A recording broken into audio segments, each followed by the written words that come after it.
চাউমিনটা রেডি করে এখন। শুভ সকাল বন্ধুরা, সবাই কেমন আছো? আশা করছি সবাই খুব ভালো আছো, সুস্থ আছো। আমার নতুন আরও একটা ব্লগে তোমাদের সবাইকে ওয়েলকাম জানাচ্ছি। এখন ঘড়িতে সময় হচ্ছে সকাল 8:10। বর ঘুম থেকে উঠে ফ্রেশ হয়ে গেছে বাজার আনতে। মেয়েও ঘুম থেকে উঠে গেছে, উঠেও ফ্রেশ হয়ে ছাদের ওপরে দাঁড়িয়ে রয়েছে। আর আমি তারপরে উঠলাম, উঠে ফ্রেশ হলাম, ফ্রেশ হয়ে এই দেখো চায়ের জল বসিয়েছি। আগে চাটা বানিয়ে চা খেয়ে নিই, চা খেয়ে তারপরে বাকি কাজ সারবো। ব্লগ তো শুরু করেই দিলাম, সারাটা দিন তোমরা সাথে থেকো। আশা করি আজকের ব্লগটি তোমাদের খুব ভালো লাগবে। টকবক করে জল ফুটছে, এবারে চিনিটা অ্যাড করব। আমরা আবার একটু মিষ্টি বেশিই খাই, বুঝলে, মানে একবার চা খাবো, মিষ্টি একটু বেশিই খাবো। 3 কাপ জল দেওয়া হয়েছে, 5 চামচ চিনি দেব। বেশ হয়ে গেছে, এবারে চা পাতা দিয়ে দেব, তাহলেই চা রেডি।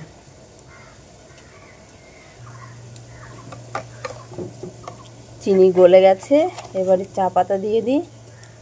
এখনও বিছানা পড়ে রয়েছে জানো তো, উঠেই মানে ফ্রেশ হয়ে চা বানাতে এলাম। মেয়ে আবার স্কুলে যাবে, ভাত করতে হবে, বাসন পড়ে রয়েছে, বাসন মাজতে হবে।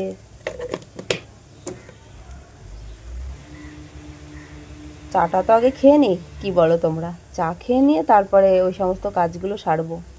আজকে বরকে রেখেই মা মেয়েতে চা খেয়ে নেব, কেননা বর এখনও বাজার করে বাড়িতেই আসেনি। সকালবেলায় উঠে না চাটা না খেলে না ফ্রেশ লাগে না নিজেকে, ওই জন্য আগে চা। যদিও রোদ উঠে গেছে আজকে, জানো তো, ঘুম ছাড়ছিল না চোখের থেকে। 8টা বেজে আসছে, তবু ঘুম ছাড়ছে না। কি ঘুম পেয়েছে! আর সারা রাত স্বপ্ন দেখেছি, সারাটা রাত স্বপ্ন দেখেই কেটে গেছে। ঘুমিয়েছি অনেক রাতে, 11:30 ঘুরিতে দেখেছি, দেখে তারপরে ঘুমিয়েছি। তাহলে ভাবো, তারপরে যে কখন ঘুমিয়ে গেছি জানি না।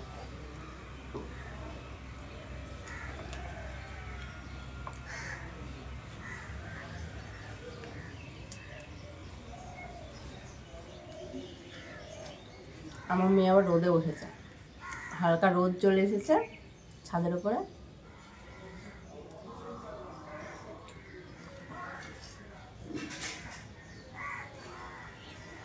চাটা আগেই করে নিলাম, কেন বলো তো, বর চলে আসবে বাজার থেকে, ওদিকে যদি ঘরের কাজ সারতে যাই, বিছানা গোছাবো, ওই ঘরটা গোছাবো, তারপর যদি চা বানাই, বর চলে এসে সেই হুটো কথা করবে, বললাম চলে গেলাম চা না খেয়ে, তাই বলবে।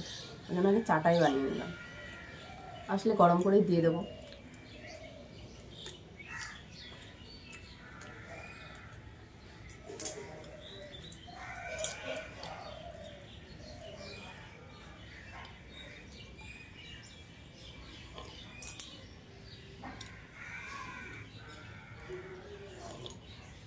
চলো এবারে বিছানাটা গুছিয়ে নিই। এবারে বাসি কাজগুলো একটু হাত চালিয়ে করতে হবে, রান্না বসাতে হবে, সোনা খেয়ে আবার স্কুলে যাবে। আর বেলাও তো অনেকটাই হয়ে গেছে, 8:20 বেজেই গেছে। এখনও বিছানা গোছাবো, ওই ঘরটা গোছাবো, বাসন মাজবো। যদিও অল্পগুলো বাসন রয়েছে, তবুও মাজতে তো হবে। এখন শীতের সময় বাসন মাজতে গিয়ে হাতগুলো যেন আড়ষ্ট হয়ে যায়। যদিও রোদ বেরিয়েছে হালকা, তবে যেখানে বসে বাসন মাজবো সেখানে তো আর রোদ লাগছে না। তাছাড়াও ট্যাঙ্কির জল এত ঠান্ডা, জলে হাত লাগালে এই হাতগুলো কনকন করে। কিন্তু কাজ তো করতেই হবে, কিছু তো করার নেই বলো। বিছানাটা পরে গোছালেও হতো, বাসনগুলো মেজে গা ধুয়ে আগে রান্নাটা বসিয়ে দিলেই ভালো করতাম। আবার ভাবছি বিছানা ফেলে রাখবো, এই বড় বড় লেপ ভাঁজ করতেই আমার হয়ে যায়। এমনিতেই ভারী জিনিস তোলা নিষেধ, কিন্তু এই লেপগুলো তো আমাকে ভাঁজ করতেই হবে। সারাদিন তো আর বিছানার উপরে ছড়িয়ে রাখতে পারি না। যদি বরকে বলি লেপগুলো একটু ভাঁজ করে দিও, তো বলবে এক কোনায় গুছিয়ে রাখো, ভাঁজ করতে হবে না। ওরকম থাকলে তো কি হলো, এখন বাড়িতে কে আসবে তাই বলে, কিন্তু বিছানার উপরে ওইভাবে ছড়িয়ে রাখতে ভালো লাগবে? যদি এক জায়গায় গুছিয়েও রাখি তাও কি ভালো লাগবে? ওটাই ওকে কে বোঝাবে? ভাঁজ করে দেয় না, সেই আমাকেই কষ্ট করে ভাঁজ করতে হয়। গুছিয়ে কাজ করতে গিয়ে নিজেকেই কিন্তু কষ্টটা ভোগ করতে হয়। তবুও গুছিয়ে কাজ করার চেষ্টা করি। যখন একেবারেই পারি না, তখন আর কি করব বলো? এমন এমন সময় আসে, মানে আমি আর পেরে উঠি না, তখন আমাকে শুয়ে পড়তে হয়। শুয়েও তো শান্তি লাগে না, এপাশ ওপাশ হতে পারি না। তো যাই হোক, বিছানা গুছিয়ে ওই ঘরটা গুছিয়ে চলে এলাম বাসন মাজতে। অল্প দুটো বাসন ছিল আর চায়ের বাসনটা নামিয়ে নিলাম। এগুলো মেজে নিই, আবার কাচা ধোয়ার ব্যাপার আছে, দু একটা জিনিস ওগুলো কেচে নেব। কেচে একেবারে গা ধুয়ে উঠে পড়বো। ফাইনালি গা ধুয়ে উঠে পড়েছি, বাসনগুলো জল ঝরাতে দিলাম। এবারে রান্নাটা বসিয়ে দেবো। রান্নাটা বসিয়ে দিয়ে যেগুলো কেচে রেখেছি দেখতেই পাচ্ছ বালতির মধ্যে রয়েছে, ওগুলো তারপরে মেলবো। আগে ভাতটা বসিয়ে দিই, 9টা বেজেই গেছে। সোনা তো সেই হুটোপাটা শুরু করে দেবে, মানে রেডি সেডি হয়ে বলবে আমি ভাত খাবো না, চলে গেলাম, থাক, এইরকমই করবে। মানে বাপ বেটি দুজনেই সমান, জানো তো। চা বানাতে যদি একটু লেট হয় আমার বড় বলবে চলে গেলাম, থাক, চা বানাতে হবে না। আর মেয়েও হয়েছে ঠিক একই রকম, বাপ কা বেটি, জানো তো। মানে একটু যদি দেরি হয়ে যায় না বলবে চলে গেলাম, মানে সময় থাকে আর যেতে পারবে যেটুকু সময় থাকে, তবুও ওই যে হুটোপাটা করবে। ভাত অলরেডি বসিয়ে দিয়েছি আর এদিকে এগুলো মানে মেলে দিই। জানোই তো শীতের বেলা তো কখনো রোদ থাকছে আবার কখনো রোদ থাকছে না। অল্পগুলো জিনিস ওই জন্য হাতেই কেচে দিলাম। এইগুলো জিনিস কি আর মেশিনের মধ্যে দেওয়া যায় বলো, শুধু শুধু কারেন্টটাই পুড়বে। ওই জন্য এগুলো হাতেই কেচে দিয়েছি। দেখা যাক কতক্ষণে শোকাবে বলতে পারছি না। ওই যে রোদের যা পরিস্থিতি, কখনো রোদ আবার কখনো মেঘলা আকাশ। ওইদিকে জামা কাপড়গুলো মেলে দিয়ে এই দেখো আমি এদিকে একটু কেটে নিচ্ছি, চাউমিন বানাবো। আলু লঙ্কা পেঁয়াজ দিয়ে ডিম ছাড়া বানাবো। সোনা আবার বলছে চাউমিন নাকি ও টিফিনে খাবে, তো ওই জন্য আর কি একটু চাউমিন বানিয়ে দিই ওকে। আর ওইদিকে ভাত তো হচ্ছে, আলু ভাতের মধ্যে দিয়েছি। ওই একটু ফ্যান দিয়ে আলু দিয়ে ভাত মাখিয়ে দেবো। এমনিতেই ও খেতে চায় না, ফ্যান ভাত হলে তাও একটু খাবে। এখনও ওর সময় লাগবে খাওয়াটা ধরতে, মিনিমাম 6 মাস না গেলে না ও খাওয়াটা ধরবে না।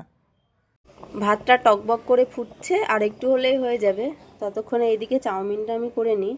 সোনা টিফিন নিয়ে যাবে আজকে চাউমিনটা বসিয়ে দিয়েছি। আর এই দেখো এখানে কেটে নিয়েছি 2টো লঙ্কা, একটা আলু আর পেঁয়াজ। ডিম দেবো না, ডিম ছাড়াই চাউমিন বানিয়ে দেবো ওকে। আর ভাতের মধ্যে একটা আলু দিয়ে দিয়েছি, আলুটা বের করে মেখে ওকে 2টো ভাত খাইয়ে দেবো। ও তো সকালবেলা ভাত খেতেই চায় না, কি যে সমস্যায় আমি পড়েছি কি বলবো। দেখলেই তো মাছ এনেছে, শাকটা কিনেছে, আগে ওকে স্কুলে বের করে দেবো, তারপরে ওইগুলো কেটে বেছে ধুয়ে রেডি করে তারপরে আবার রান্না বসাবো। ভাতটা একবারেই বসিয়ে দিয়েছি, এই দেখো একবারে ভাতটা হয়ে যাবে। কেননা ওকে বের করে দিয়েই তো 10টা সাড়ে 10টা বেজেই যায়, তখন আবার বসাতে হয়। যেহেতু 9টার সময় ভাত বসালাম ওই জন্য একেবারে ভাতটা বসিয়ে দিয়েছি। তো চলো এটা করতে থাকি।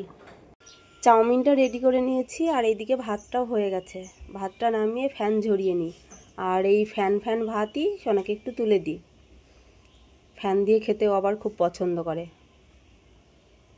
সোনাকে রেডি করিয়ে দিয়েছি, এই দেখো অবশ্য নিজেই রেডি হয়েছে, এখন স্কুলে চলে যাচ্ছে। সোনা স্কুলে বেরিয়ে গেল, এবারে আর তাড়া নেই। এবারে ধীরে স্থিরে কেটে বেছে ধুয়ে রান্নাটা কমপ্লিট করি। মাছ করব আলু দিয়ে, আর করব ওই যে পালং শাক এনেছে দেখলে, পালং শাকটা করব সিম আলু বেগুন দিয়ে। ভাত তো হয়েই গেছে আর আমিও একটু চাউমিন খেয়ে নিয়েছি।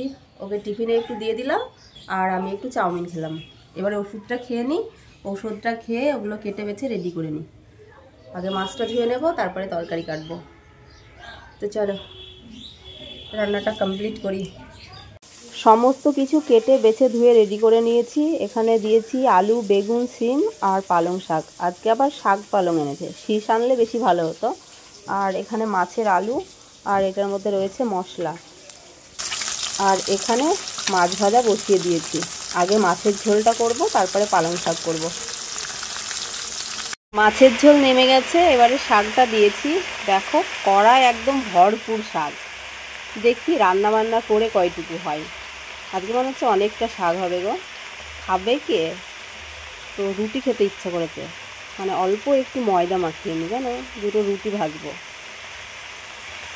রান্না কমপ্লিট হয়ে গেছে, এই যে 5-6টা মতো রুটি বানিয়ে নিয়েছি। আর এখানে একটু বসিয়েছি কাউনের চালের পায়েস। কালকে দুধ ছিল, তো দুধটা কি করব, কাউনের চালও ছিল, এইটুকু মতো কাউনের চাল দিয়ে একটু পায়েস বানাচ্ছি। ভাত তরকারি নেমে গেছে, একটু খাবো। বরকে ফোন করলাম, ও বললো 12:30টা একটাই আসবে। আমি অল্প একটু খেয়ে নিই, খেয়ে নিয়ে এই কাজগুলো সেরে নিই। বাসন মাজা রয়েছে, বাসন মাজতে হবে, এঁঠো পাড়তে হবে, ঘর ঝাড় দেওয়া, ঘর মোছা, জামা কাপড় তোলা, অনেক কাজ আছে, কাজগুলো সারতে হবে। টুকটাক করে ওগুলো সারতে থাকি, ততক্ষণেই বর চলে আসবে, তখন বরকে 2টো খেতে দেবো। আমি একটু খেয়ে নিই। চাউমিন খেয়েছি, স্নান করে উঠতে উঠতে প্রায় 2:30 বেজে যাবে, তখন কোনটা খাবো, তাই না? ওই জন্য এখন দুটো ভাত খেয়ে নিই, ভাত খেয়ে নিয়ে ঔষধ খেয়ে নিই। ঔষধ খাওয়া হয়নি, 12টা বাজে, এখন 12টা বেজে গেছে, 12টা 5। তো ওই জন্য আর কি দুটো খেয়ে ওষুধ খেয়ে এই কাজগুলো সেরে নিই, তারপরে স্নান টান করে আবার তোমাদের সাথে দেখা হচ্ছে। এই কাজগুলো আর তোমাদের সাথে শেয়ার করব না, কাজগুলো যদি শেয়ার করতে যাই তাহলে অনেক লেট হয়ে যাবে স্নান করতে, রোদ পালিয়ে যাবে, বুঝলে? ওই জন্য আর কি। তো চলো ব্যাক ক্যামেরায় এক ঝলক দেখে দিই, তরকারির ফাইনাল লুকটা দেখিয়ে দিয়ে আমি দুটো খেয়ে নেব। এই দেখো মিক্সকেটের মধ্যে রেখে দিয়েছি আলু দিয়ে মাছের ঝোল, রুই মাছের ঝোল, আর এই হচ্ছে পালং শাক। অনেকটাই হয়েছে জানো তো, ভেবেছিলাম অল্প একটু হবে, হয়তো অনেকটা হয়েছে, কোনো ব্যাপার না। আজকে রুটি করেছি, রুটি দিয়ে খেয়ে নেব। মানে রুটি দেখলে আমার আর ভাত খেতে ইচ্ছা করে না, তবে ওষুধ রয়েছে না, ওই জন্য আর কি এখন অল্প একটু ভাত খেয়ে নেব, তারপরে বিকেলে দুটো রুটি খাবো। আর এই দেখো হাঁড়িতে রয়েছে ভাত, এই দেখো রুটি বানিয়েছি, রুটিগুলো ঝাড়বো, ঝেড়ে একটা জায়গায় রেখে দেব। আর এই হচ্ছে পায়েস।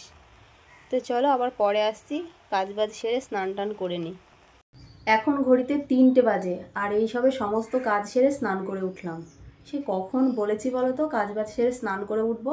বর খেতে এলো 1টার সময়, ওকে দুটো খেতে দিলাম, আমিও দুটো খেয়ে নিয়েছি। খেয়ে ঔষধ খেলাম, মানে সকালের ঔষধ দুপুরবেলা খেলাম। ভাবলাম চাউমিন খেয়ে নেব, আর খাওয়া হয়ে উঠলো না। তারপর রান্না বান্না কমপ্লিট করতে ওই যে হয়ে গেল ওই বেলা। তারপরে বর এলো, একসাথেই দুজনে খেয়েছি। খেয়ে ও তো কাজে বেরিয়ে গেছে, আমি সমস্ত কাজ করলাম, কাজ করে এই যে স্নান করলাম। বেশি মাথায় জল দিইনি আজকে, অল্প একটু জল দিয়েছি। মোটর চলছে, আবার নিচে যেতে হবে। স্নান করতে গিয়ে দেখছি ট্যাঙ্কি ফুল, ফাঁকা জল নেই। আবার নিচে গেলাম, নিচে গিয়ে আবার সেই জল তুললাম, মানে মোটরটা চালিয়ে দিয়ে এসেছি, চলছে এখনও। আজকে কতবার নিচে নামা হয়ে গেল, 3বার হয়েই গেছে। রাতে আজকে যন্ত্রণা করবে বুঝতে পারছি। আমি দেখেছি যেদিনে একটু হাঁটা চলা বেশি হয়, সিঁড়ি দিয়ে ওঠানামা বেশি করি, সেই দিনই যন্ত্রণা করে। আজকে যন্ত্রণা করবে। এবারে এডিটের কাজ রয়েছে, এডিটটা কমপ্লিট করি। মেয়ের ছুটি হয়নি, ওই 3:20 ছুটি হবে, ও চলে আসবে একলা একলা বলেছে। বর কখন আসবে বলতে পারছি না, যদি আসে তাহলে বলবো নিয়ে আসতে, আর যদি এখন না আসে তাহলে মেয়ে একলাই হেঁটে চলে আসবে। একটু ময়দা মাখিয়েছি, এই হাতটা যন্ত্রণা করছে, কি বলবো বলো? কিছু করে খাওয়ার মতো পরিস্থিতি আমার নেই, মানে আমার ইচ্ছা থাকলেও আমি কিছু করে খেতে পারি না। কটা রুটির ময়দা মাখালাম? 6টা রুটি হয়েছে, 6টা। এই হাতটা পুরো যন্ত্রণা করছে, মানে ওই যে ময়দা মাখিয়েছি, ময়দা মাখিয়ে বেলেছি অবশ্য টেবিলের ওপরে, নিচে বসে বেলিনি। হাতে যন্ত্রণা শুরু হয়ে গেছে। এখন চুপটি করে বসে থাকবো, এখন তো আর কোনো কাজ নেই। মেয়ে যদি আসে, যদি বলে যে খাবো, তাহলে খেতে দেবো। বর তো খাবে না, সেই রাতের বেলা আবার, আর আমিও সেই রাতের বেলায় খাবো। তো চলো এডিটটা করে নিই, এডিট করে আবার পরে দেখা হচ্ছে। গুড ইভিনিং বন্ধুরা, এখন ঘড়িতে সময় হচ্ছে সন্ধ্যা 7টা 10, আর এখন আমরা খাবার খাবো। সোনাকে ভাত দিয়ে দিয়েছি, আর আমি দুটো রুটি নিয়েছি। রুটি ভেজেছি সেই দুপুরবেলা, তখন একটা খেয়েছিলাম, আর এখন খাচ্ছি। ভেবেছিলাম বিকেলবেলা রুটি খাবো, কিন্তু খাওয়া হয়নি। দেখলেই তো কাজবাজ সেরে স্নান টান করে উঠতে অনেকটাই লেট হয়ে গেল। তারপরে এডিটে বসেছিলাম, এডিট কমপ্লিট হতে না হতেই বাপ বেটি দুজনেই বাড়ি চলে এলো। আগে মেয়ে এলো বাড়িতে, তারপরে ওর বাবা এলো। এসে স্নান টান করে সেই আমার বর চলো বাজারে চলো, বাজারে চলো। একটা কাজের জন্যই গেছিলাম, মানে ইচ্ছা ছিল না বাজারে যাওয়ার, তবুও জোর করে নিয়ে গেল, বলছে তুমি না গেলে হবে না।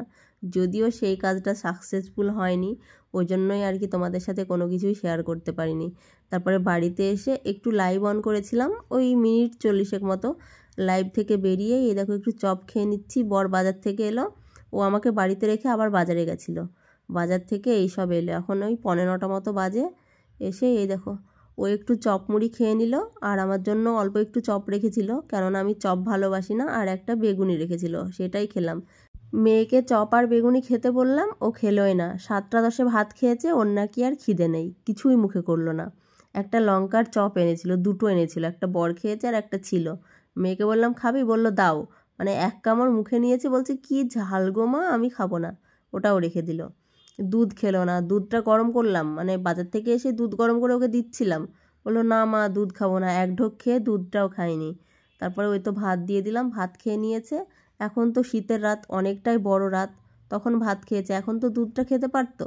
ওকে বললাম খাওয়ার জন্য, বলছে না আমি খাবো না, আমি শুয়ে যাব, ওর নাকি ঘুম পেয়েছে। ও তো খাবার খেতেই চায় না, ওকে যে আমি কি করে খাওয়াবো আমি নিজেই বুঝে উঠতে পারি না। এখন রাত্রি 10টা 10 বেজে গেছে, খেতে বসে গেছি, মেয়ে তো ঘুমিয়ে গেছে। মানে এত রাত্রি হতো না, বর সেই 9টার থেকেই বলছিল যে চলো খেয়ে নিই, তবে আমার একটু আলসেমি লাগছিল।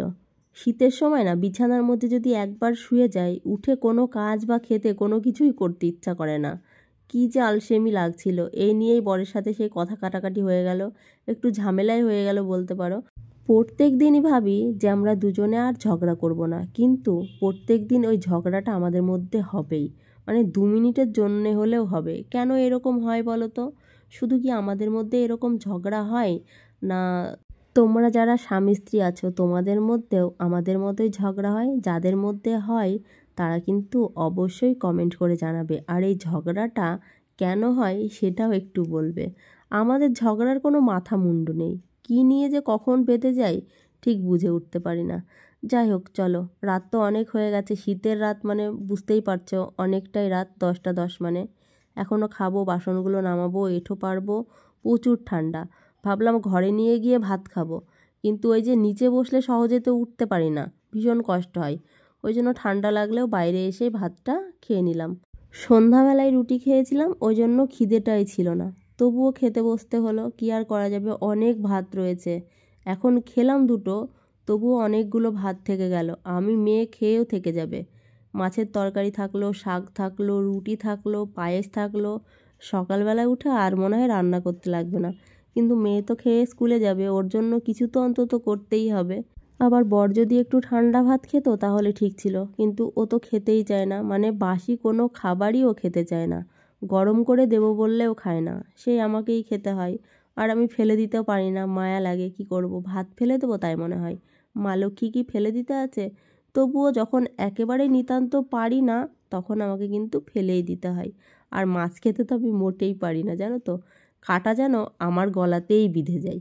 আমি দেখেছি, অনেক পরীক্ষা করে দেখেছি, যতই আমি মাছের কাঁটা বেছে খাই তবু ওই মাছ যেদিন খাবো না সেই দিনই কিন্তু কাঁটা আমার বেঁধেই যাবে গলাতে। তো চলো, অনেক বক বক করে নিলাম, খাওয়াটা কমপ্লিট করে বাসনগুলো নামিয়ে এঁঠো পেরে চেঞ্জ করে তারপরে আবার তোমাদের সাথে দেখা হচ্ছে। একেবারে সমস্ত কাজ গুছিয়ে ঘরের মধ্যে চলে এসেছি, চেঞ্জও করে নিয়েছি, এবারে শুয়ে যাব। অনেকটা সময় শুয়েছিলাম তো ওই জন্য আর শুতে ইচ্ছা করছে না, তবে প্রচণ্ড ঠান্ডা লাগছে। লেপের মধ্যে তো ঢুকতেই হবে, তাই না? বরকে বারবার করে বলছিলাম, তুমি এত সাউন্ডে কেন ফোন দেখো বলো তো, আমাকে কোনো কথা বলতে দাও না। মানে আমি যদি বলি না তার থেকে আরও বেশি জোর দিয়ে দেখে, সাউন্ডটা কমায় না, কিন্তু যখন জোরে করে বলবো তখন আবার শুনবে।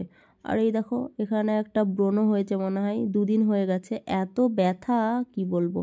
আগে তো প্রচুর পরিমাণে হতো, স্কিনের ডাক্তার দেখানোর পরে এখন একটু কমেছে, বাট ওই যে স্কিন কেয়ারটা করা হয় না, যার জন্য আবার এই দেখো ব্রণ বেড়াচ্ছে। তো আজকের ব্লগটি তোমাদের কেমন লাগলো জানিও, আজকের মতো টাটা।